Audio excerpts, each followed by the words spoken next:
Now, if you're familiar with the giant map, then you already know that about a handful of evil forces coming your way, ranging from zombies to hellhounds.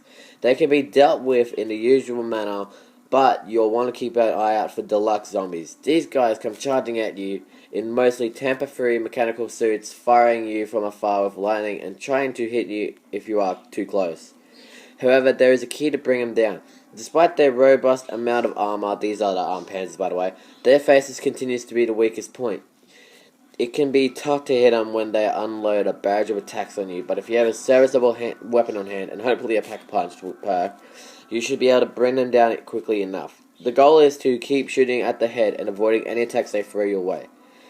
If you have a team to back you up, by all means call them in. The more the merrier. The quicker you'll be able to deal with these threats, get you back and pummeling the usual zombies. The last thing you want is some of these larger groups to gang up on you. You'll never recover. Next is turn on the power.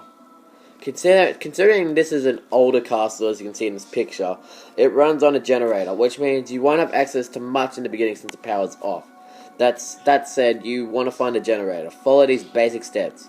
Make your way up the stairs to the left from where you first came across the bedrooms. You'll find some debris in the form of a barrier right at the top of the courtyard.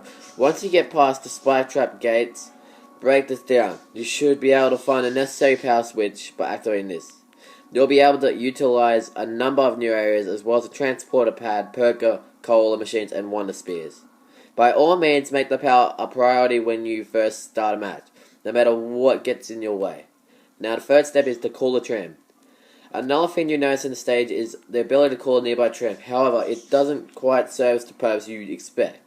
Instead, it simply drops a randomized power-up of some sort. Still, it comes in handy.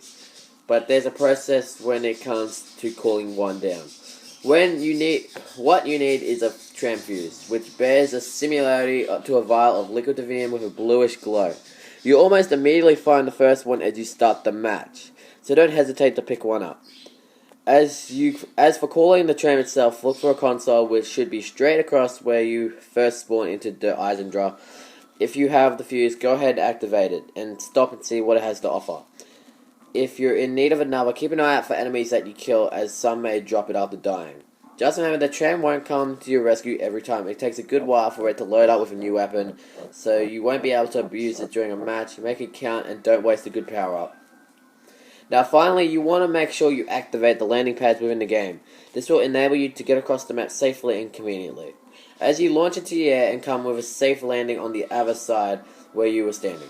You find the first one right next to what appears to be an electrical tower on the left hand side. You'll see an option to activate it, so go ahead and do so. Make a way to the center of the stage and hurry up a staircase on the right hand side. This will take you up an upper area where you'll see a doorway up ahead. Right before you get into it, your second pad, turn it on. After that, make your way to the roof of the building and go to one of the nearest towers on the far side. The third landing pad will be located here. Head back downstairs around the catacombs on the lower level and look for the teleportation tower on one of the darker rooms. Once you're transported, go through the doorway and hang an immediate right, and you'll find the last landing pad right where you were walking. A rocket will be standing right in front of you. Turn it on and walk past the rocket to find a small chamber. Go inside and activate the pad. You'll see what purpose they serve as you flung safely to another part of the stage.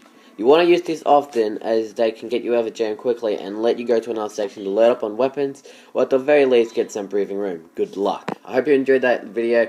If you like it, I will do more of these. I will do gameplay and all that. That's just a bit of information about the map, what to do to keep you safe, and what to do to make sure you don't die. So if you enjoyed, like and subscribe. Hit that subscribe button. We just got past 600 subs, so thank you for that. Our next goal is 700, and of course by halfway through the year I'm hoping we can get like 1,000. So hope you enjoyed. Like and subscribe, and I'll see you next video. Peace out.